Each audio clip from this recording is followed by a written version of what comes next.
Ito yung importante dito, hindi nyo na pwede itong ipapa-replace.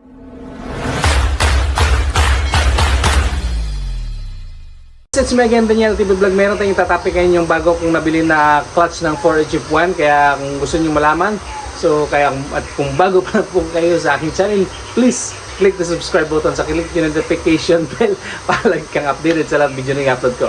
Libre lang po yan. Ito nga po pala yung ano natin, yung nakaraan, nung nalayo nung nakaraan niya, hindi na tumakbo yung ating 4HF1 elk. Ito yung nagiging problem niya. So bumigay na yung kanyang spring and tatlo yung bumigay. Ito kasi nawala na yung isa kasi na nagka-problema dito, ayan, malalim na po yung kanyang kain ng kanyang clutch pressure. Ayan. Dito wala na problema.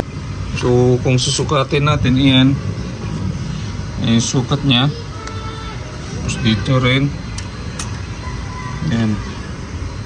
Okay, so talagang dito siguro yung dahilan bumigay na siya kasi malalim na pala yung kain ng kanyang plate. Yan.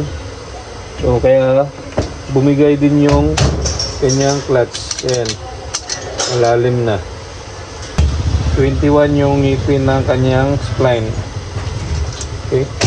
So ngayon ito yung nabili natin na bago. Ayan. Ito yung nabili natin na bago. XCD. Yan. So ganoon pa rin yung kailangan, yung ngipin, yung spline dito is 21. So yung sukat niya is same lang, 30. Tapos yung lining is 2. Almost 2. Tapos ito naman yung nasira natin. So ganoon din, 30.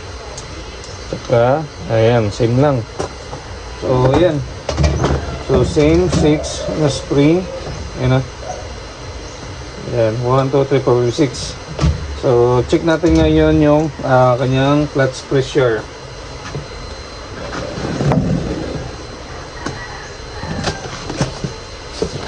So, yung binili ko is ganun pa rin, Japan pa rin na XCD. Excite tawag dito, XCD. Yan. Okay.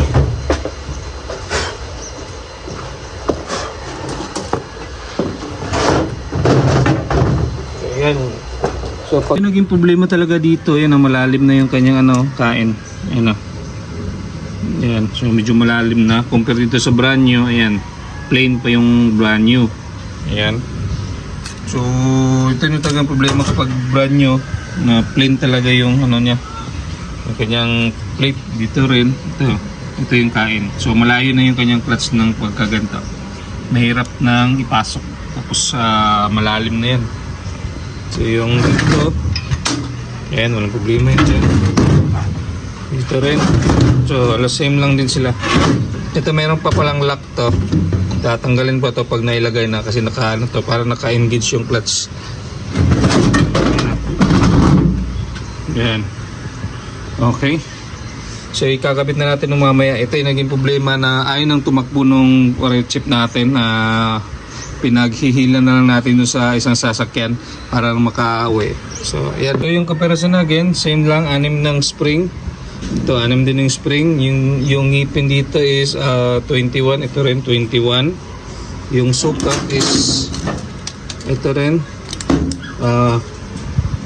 11.3 to, pero yung counting dito sa sa auto supply is 12.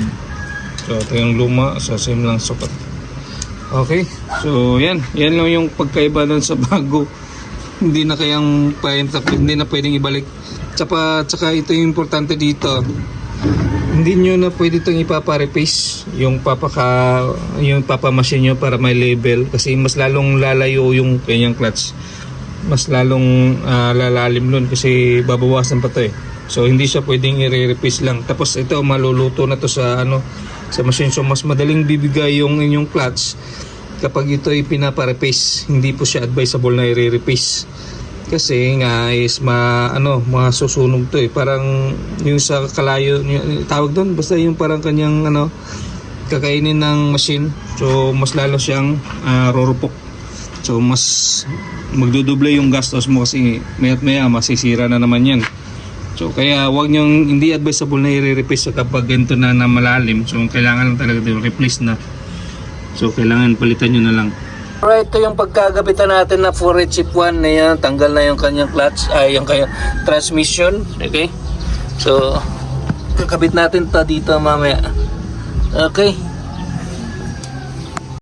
It's my life.